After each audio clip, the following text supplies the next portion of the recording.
students, I am back with the previous topic, with the topic which is who did Patrick's homework. Okay, ये chapter हम अपना पुराना chapter पढ़ रहे थे. आपकी बुक का नाम है, आप सब जानते हैं,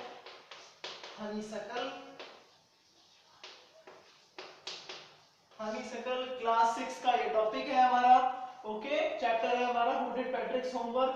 और मैं बहुत बार बता चुका हूँ पिछले दो वीडियो जो हम इसके बना चुके हैं, part first and part second, जिसमें हमने पैसेज फर्स्ट टू थर्ड तक कर लिए हैं.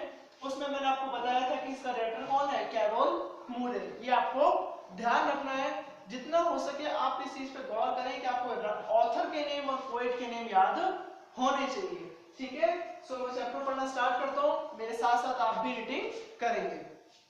चैप्टर नंबर अपना फर्स्ट है, पेज नंबर 138 है, पैराग्राफ 4. ये हम यहाँ पे आज स्टार्ट करेंगे. मैंने लिख दिया है कहां से कहां तक इसकी एंडिंग होने वाली है. सो व्हाट इट केम से डैश डैश देम टू, यहाँ पर इसके जाकर एंडिंग होएगी. So let's start. When it came to math Patrick was out of luck. अगर जब ये बात मैथ पर आई, अब मैथ पर आने का मतलब क्या है स्टूडेंट्स, कि अब तक वो उससे इंग्लिश में होमवर्क करवा रहा था. उसने उस डॉल को, इस एल्फ मैन को क्या कहा था कि तुम मेरा होमवर्क कर दो 35 डेज के लिए. मेरा सेमेस्टर 35 डेज का है, तो मेरे लिए तब तक वहां पर होमवर्क मेरा कर दो. तो सबसे पहले उसने उससे इंग्लिश करवाई, जो भी उसे ढंग से समझ नहीं आई. अब बारी आती है उसके मैथ की. तो मैथ के लिए भी उसका लक सही नहीं था. लक का मतलब होता है यानी उसको मैथ नहीं आ रही थी एल्फ मैन को. What are time tables, the elf shrek, यानी कि टाइम टेबल क्या है, द एल्फ श्रीक. एल्फ मतलब वो छोटा व्यक्ति है, वो चिल्लाता है कि टाइम टेबल क्या है. We elves never need that, हमें कभी उसकी जरूरत नहीं पड़ी. And addition and subtraction and division and fraction, हमें इन सब की भी जरूरत कभी नहीं पड़ी है, यानी एडिशन सब्सट्रैक्शन वगैरह की. Here, sit down beside me. You simply must guide me. यहाँ पर बैठो मेरे पास में, तुम्हें मुझे सिंपली गाइड करना पड़ेगा कि मैं कैसे कोई क्वेश्चन को सॉल्व करूं. Elves know nothing of human history. To them, it's a mystery. Elf के लिए ये जो सब चीजें हैं, ह्यूमन हिस्ट्री यानी कि मानव इतिहास, वो सब एक मिस्ट्री है. वो सब इसके लिए क्या है, एक मिस्ट्री, जिसे हम क्या कहते हैं, secret.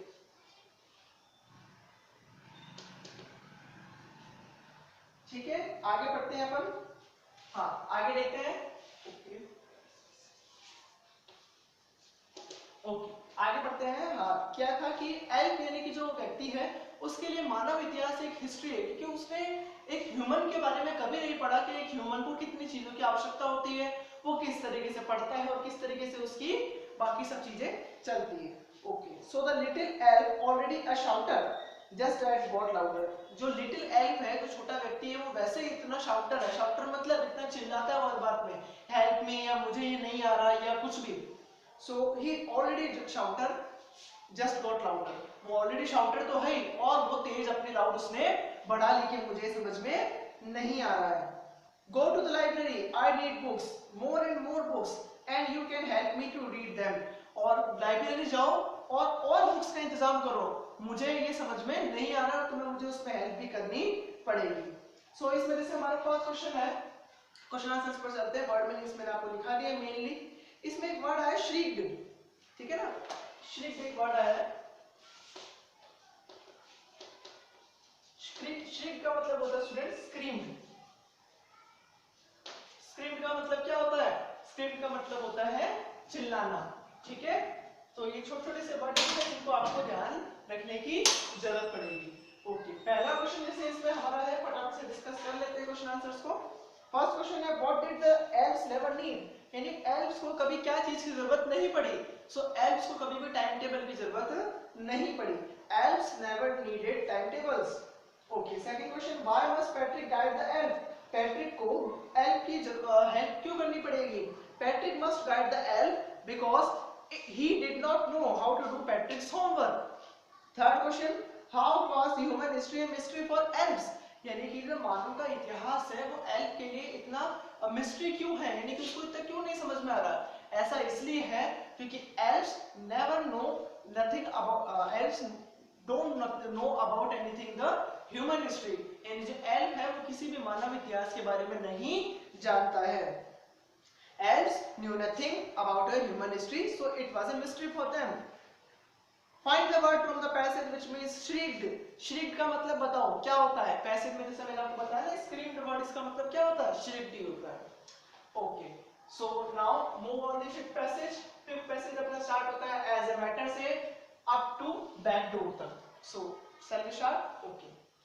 As a matter of fact, every day in every way that little elf was nagged. मतलब as a matter of fact यानी reality में क्या चीज है कि every day हर दिन in every way हर तरीके से that a little elf was nagged.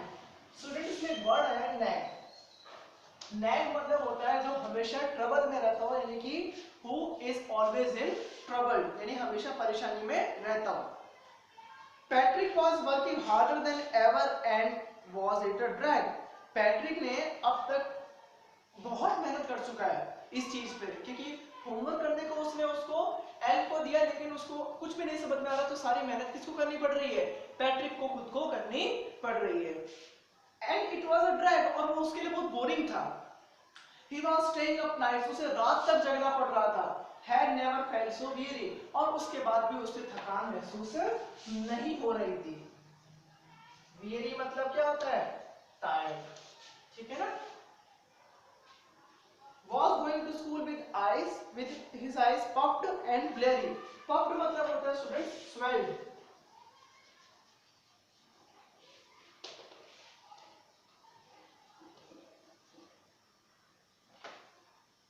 puffed मतलब क्या होता है? swelled. swelled up या swelled मतलब यानी कि आंखें सूज जाना. और bleary मतलब क्या होता है? not clear in vision in eyes.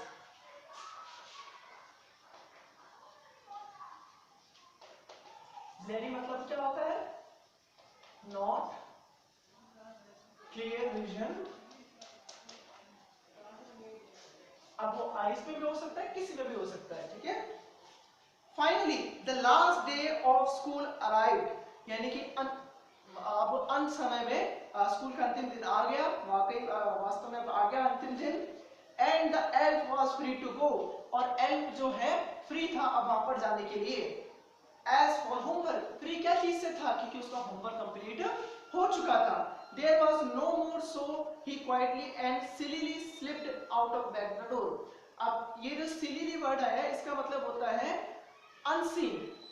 ठीक है ना? कि he quietly and sillily slipped out of the back door. क्या मतलब अब वो उसके लिए there was no more, अब उसके पास ऐसा कुछ भी नहीं था, ऐसा कोई भी रीजन नहीं था जिससे उसको गेट के पीछे खड़े रहकर इंतजार करना पड़े. या गेट के पीछे खड़े रहने का मतलब होता है कि जब उसको जो टीचर है वो पनिश करेगी. तो आज के लिए हम फोर्थ और फिफ्थ पैराग्राफ करेंगे. अब इसमें एक सिक्स्थ पैराग्राफ बच जाता है और फिफ्थ और सिक्स्थ के क्वेश्चन आंसर्स बच जाते हैं, वो हम हमारे नेक्स्ट वीडियो में डिस्कस करेंगे. ओके डियर स्टूडेंट्स, आप इसका स्क्रीनशॉट ले सकते हैं वर्ड मीनिंग्स वगैरह का.